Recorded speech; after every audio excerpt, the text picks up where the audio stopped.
If you've ever loved someone so much you'd become a ghost for them, if you've ever sacrificed your own life so they could have a better one, then I need you to subscribe to this channel and hear my story. This isn't just a story about money. It's a story about the lies we tell for love and the devastating truth that finally set me free.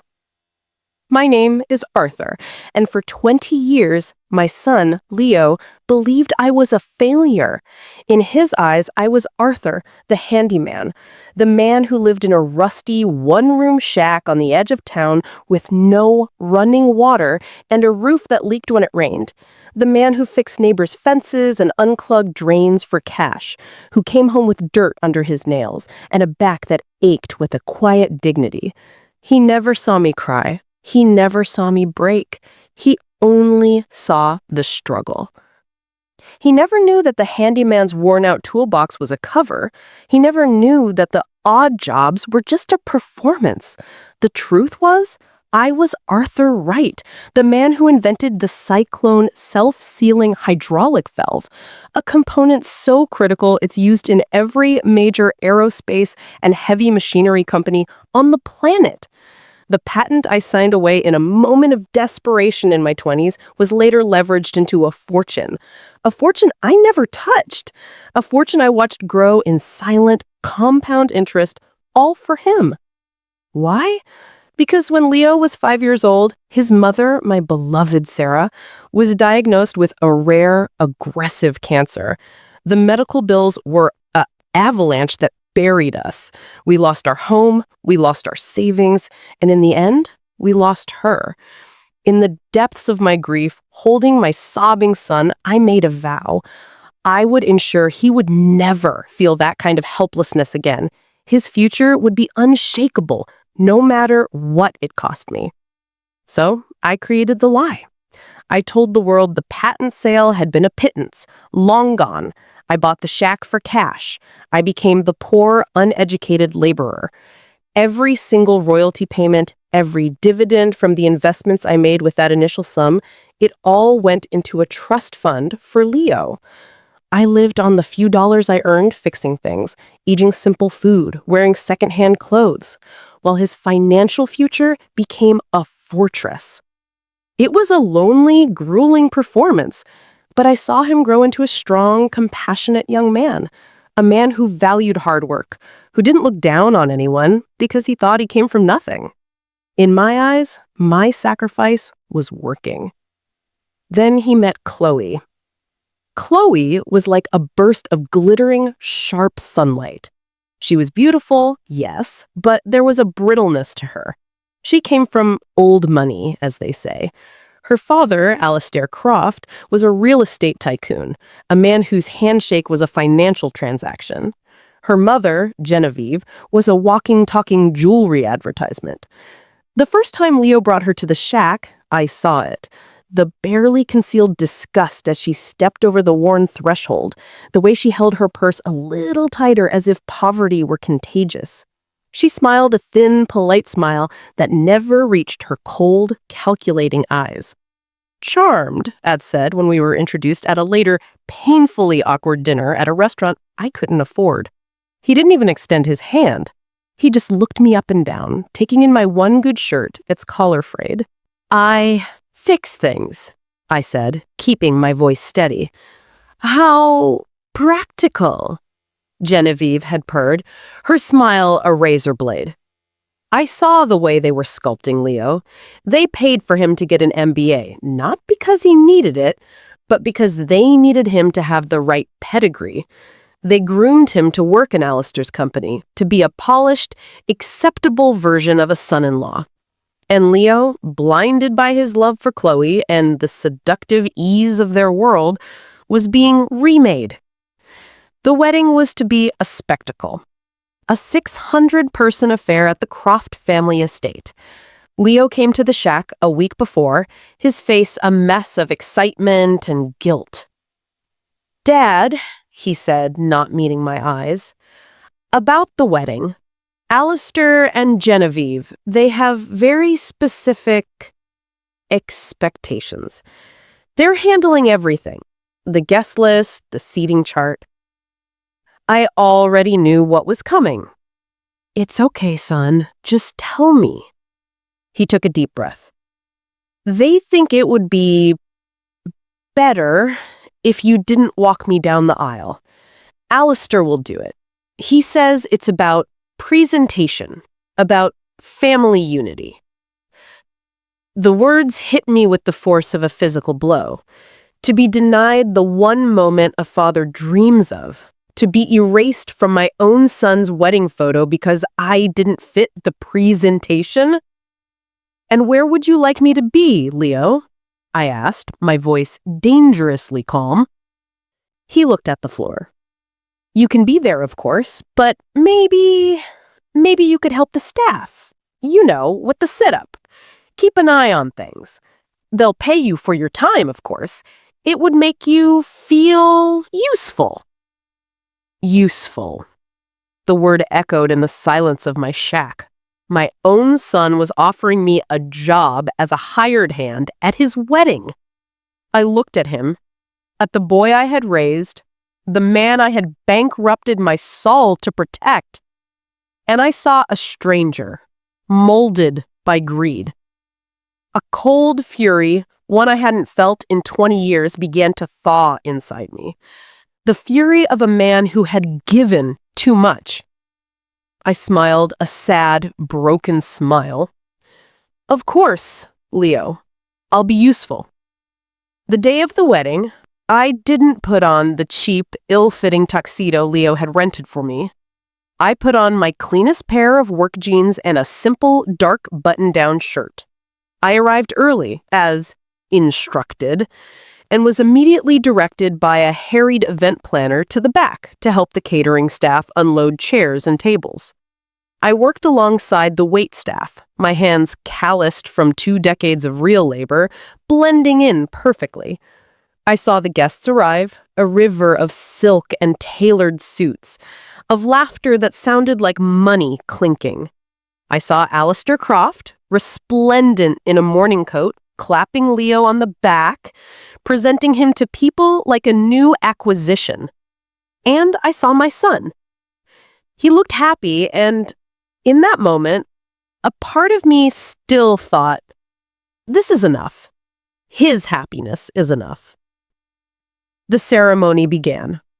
I stood at the very back, behind the last row of chairs, a ghost at my own son's feast. I watched as Alistair Croft walked my son down the aisle, a smug smile on his face. I saw Genevieve dabbing a fake tear, the sun catching the diamonds on her wrists. Then came the reception. I was given a seat at a table in the far corner, tucked away near the kitchen doors, labeled vendors. I sat with the band during their break. They were kind, unaware of who I was. It was during the father of the groom's speech that everything shattered. Alistair Croft took the microphone, his voice booming with false warmth. He spoke of legacy, of family name, of the bright future he was bestowing upon the young couple. Then his eyes, cold and triumphant, scanned the crowd and landed directly at me. "And of course," he said, his voice dripping with condescending charity, "we must acknowledge Leo's father, Arthur, a man who, despite his limitations, worked tirelessly with his hands to provide. He's a testament to the fact that there is dignity in all labor. In fact, he's been so helpful today, working with our wonderful staff to make this day perfect. Let's give him a round of applause for his diligent efforts." The spotlight swung and hit me, still in my work clothes, sitting at the vendor's table. A wave of polite, pitying applause rippled through the crowd. I saw Leo's face, flushed with a mixture of embarrassment and something like shame. He looked away. But I didn't. I looked directly at Alistair Croft, and I smiled. It was the smile that broke the dam. 20 years of silence, 20 years of humiliation, 20 years of love twisted into this monstrous public shame. The cold fury inside me boiled over, not with rage, but with a chilling, absolute clarity. It was time for the performance to end. I stood up. The applause died down. The entire estate was silent, watching the poor handyman who had been put in his place. I didn't walk toward the dance floor. I walked calmly, purposefully, to the top table where Leo, Chloe, and the Crofts were sitting. My work boots were quiet on the manicured grass. Alistair's smug smile faltered. "Arthur, is there something you'd like to say? A little thank you, perhaps?" A few people in the audience tittered. I reached into the pocket of my worn jeans and pulled out a small, black electronic device, a compact Bluetooth megaphone I always carried for phone calls while working. I clipped it to my shirt. My voice, when I spoke, was calm, clear, and projected across the entire estate, amplified through the wedding band's powerful speakers. It was not the voice of a broken handyman. It was the voice of Arthur Wright, the inventor. "Thank you, Alistair," I began, my tone conversational, yet laced with steel. "That was a very generous introduction. You're right. There is dignity in all labor. The men and women who built this marquee, who cooked this food, who are serving you all today, they have more dignity in their little fingers than you have in your entire portfolio." A gasp went through the crowd. Alistair turned purple. "Now see here." "No, Alistair," I interrupted, my voice still calm. "You've had your turn to speak. Now it's mine." I turned my gaze to Leo. "Leo, my son, for 20 years I have lived in that shack. I have eaten simple food. I have worn second-hand clothes. You thought it was because I was a failure. You thought the weight on my shoulders was the weight of poverty." I paused, letting the silence hang heavy in the air. "You were wrong. The weight on my shoulders was the weight of a promise I made to you after your mother died. A promise that you would never know fear, never know helplessness. The weight was the $15 million sitting in a trust fund in your name." The silence was absolute. You could have heard a pin drop. Leo's jaw was slack. Chloe was staring, her mouth a perfect O of shock. $15 million? Leo whispered, the microphone picking it up. "Every single royalty payment from the Cyclone valve," I said, my voice growing stronger. "The invention Alistair's own company uses in their construction cranes, by the way. Every dividend, every penny went into that fund. It has been compounding, untouched for 2 decades.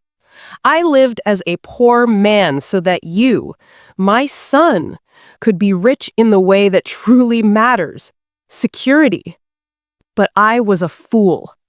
I protected your wallet, but I failed to protect your character." I turned to Alistair and Genevieve, who looked as if they were seeing a ghost. "You," I said, my voice dropping, becoming deadly serious. "You saw my son as a project. You saw his humble father as an embarrassment to be managed, a problem to be hidden. You offered to pay me to work at my own son's wedding, and I accepted because I wanted one last clear look at the people my son was choosing as his family. And what I saw today was not a family. It was a transaction. And you, Alistair, just invalidated the terms." I looked back at Leo, my eyes pleading with him to understand. "The money is still yours, Leo. It always was. But this, I gestured to the opulent estate, the glittering guests, the horrified faces of the cross. "This is not life. This is a stage, and I refuse to be a bit player in it any longer." I took the microphone off my shirt and placed it gently on the table in front of my stunned son. "The handyman's work here is done." I turned and walked away from that table. The silence behind me was a physical presence, thick and stunned. I didn't look back. I walked past the frozen waitstaff, past the rows of gaping guests, my work boots making firm, steady impressions on the soft, expensive grass. I felt 1,000 eyes on my back, but I felt lighter than I had in 20 years. The shackles of my own making were finally off. I heard a commotion behind me, a chair scraping, Alistair's voice, strangled and furious, shouting something I couldn't make out. Then I heard the one sound that could have made me stop. Dad! It was Leo. His voice was raw, broken. I stopped but didn't turn around. I heard his footsteps running, stumbling across the lawn. He grabbed my arm, spinning me around. His face was streaked with tears, his perfectly styled hair disheveled. The facade of the polished Croft groom was gone, and in its place was the little boy I used to comfort after a nightmare. "Is it true?" he choked out. "All of it. The money, the valve?" "It's all true, son," I said, my voice quiet but firm. "The patent documents are in a safety deposit box. The bank manager, Mr. Henderson, has been expecting your call for years." He stared at me, his mind trying to catch up with reality that had just been upended. Why? Why would you live like that? In that shack? Why let me believe you were nothing? "Because I was nothing, Leo," I said, my own emotions finally breaking through. "I was nothing after we lost your mother. The money was a curse to me. It was the thing I sold my future for, too late to save her. I didn't want it to curse you, too. I wanted you to be strong. I wanted you to know the value of a dollar earned by sweat, not inherited through luck. I wanted you to be a better man than Alistair Croft, a man who values people, not their net worth." He looked back toward the wedding party, where Chloe was standing now, her arms crossed, talking angrily to her parents. He looked at the opulent scene, the life he had been so eager to claim as his own. "And you thought this would make me that man?" he asked, his voice trembling. "It was a desperate gamble by a grieving father," I admitted. "And I lost. I see that now. I created a void in you, a hunger for security and status, and the Crofts filled it. That is my failure, not yours." It was then that Alistair and Genevieve descended upon us, their faces masks of fury and panic. "This is an outrage," Alistair spat, pointing a finger at me. "You come here, you deceive everyone, you disrupt my daughter's wedding." "Your daughter's wedding?" I interrupted, my voice cold. "You seem to have forgotten there's a groom. A groom you just publicly humiliated by praising his father for being a good hired hand." "You lied to him," Genevieve shrieked. "You're a con man." "I am the only one here who hasn't been conning him. I sold him a dream of easy wealth and empty status. I offered him the truth of hard work and real character. He chose your fantasy. Can you blame him? That's a seductive lie." I turned to Leo. My final plea. "The money's in the First Metropolitan Bank, under the Sarah Wright Trust. It's yours. Do with it what you will. Buy a fleet of sports cars, buy a house bigger than this one, or give it all away. It's your choice now. You are free, truly free, for the first time in your life, to choose the man you want to be." I looked at Alistair one last time. "As for your company's licensing agreement for the Cyclone valve, consider it terminated. I'll have my lawyer contact yours. I think it's time I started enjoying the fruits of my labor." I turned and walked to my old, battered pickup truck, the only thing of material value I had ever allowed myself. I didn't drive away immediately. I sat in the driver's seat watching the scene in the rearview mirror. I saw Leo standing alone in the middle of the lawn, caught between the world he married into and the father he never knew. I saw the Crofts, their perfect day in ruins, arguing amongst themselves. The spectacle was over. I started the engine and drove away from the estate, from the lie, from the ghost of the man I had pretended to be. I drove to a small, quiet hotel in the city, the first time I had slept in a proper bed in 20 years. The room felt vast, silent, and empty. The loneliness was terrifying, but it was a clean loneliness. It was mine. The days that followed were a whirlwind. The story, of course, leaked. Millionaire hobo father shatters son's lavish wedding. It was a tabloid dream. My lawyer, a sharp, no-nonsense woman named Evelyn Reed, whom I'd kept on a retainer for years, went to work. She severed the contract with Croft Industries, a move that sent their stock plummeting and cost Alistair millions. I didn't care about the money. I cared about the silence from Leo. A week after the wedding, I was sitting in a small cafe, learning the simple pleasure of reading a newspaper without worrying about the cost, when a shadow fell over my table. I looked up. It was Leo. He looked older. The boyish hope was gone from his eyes, replaced by a weary, hard-won maturity. He sat down, without asking. "I left," he said simply. "I'm not living in the penthouse. I've taken a leave of absence from Croft Industries." I nodded, not knowing what to say. He met with Mr. Henderson. I saw the statements, the trust, all of it. He shook his head, a look of awe and pain on his face. "All those years, Dad. All those cold winters. The leaky roof. And you had the means to live in a palace." "I was living in a palace, Leo," I said softly. "It was the palace of my love for you. It just had a very shabby exterior." Tears welled in his eyes. "Chloe served me with divorce papers.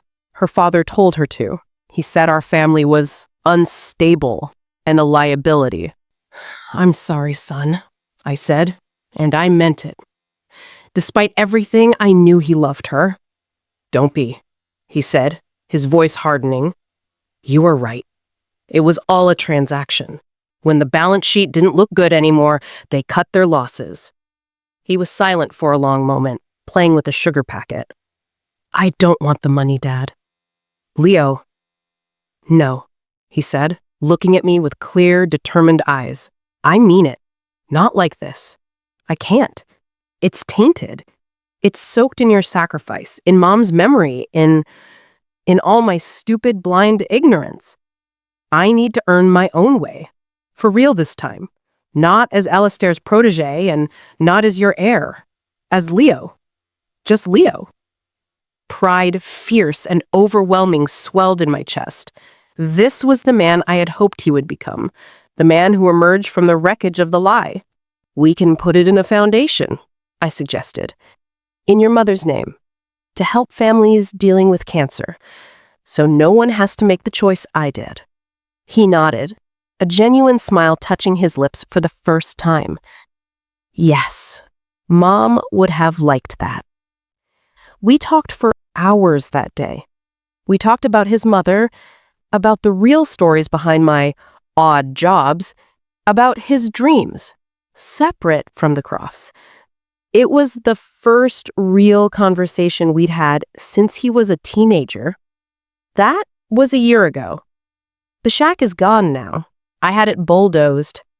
I bought a small, comfortable house with a garden. Leo lives in an apartment nearby. He started his own small consulting firm, and he's struggling. And he's happier than I've ever seen him.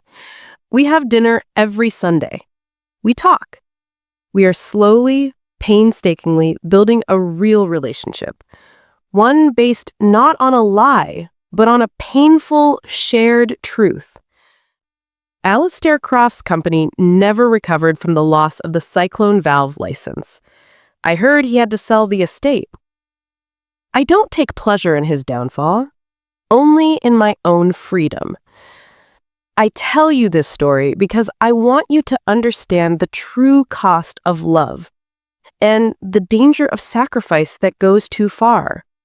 We think we are protecting our children by shielding them from our struggles, or in my case, by inventing a struggle for them, but we are only robbing them of the truth. And the truth, no matter how painful, is the only foundation a real life can be built on. Love should not require you to erase yourself. It should empower you to be your fullest, most authentic self, and to empower those you love to do the same. My name is Arthur Wright. For 20 years, I was a ghost. Today, I am finally, fully alive. If this story resonated with you, if it made you think about the lengths we go for family, please share your thoughts in the comments below. And if you believe that honesty and authenticity are the greatest gifts we can give our children, then please subscribe to this channel, like this video, and share it with someone who needs to hear this message. Your support helps stories like mine find their way to those who need them most. Thank you for listening.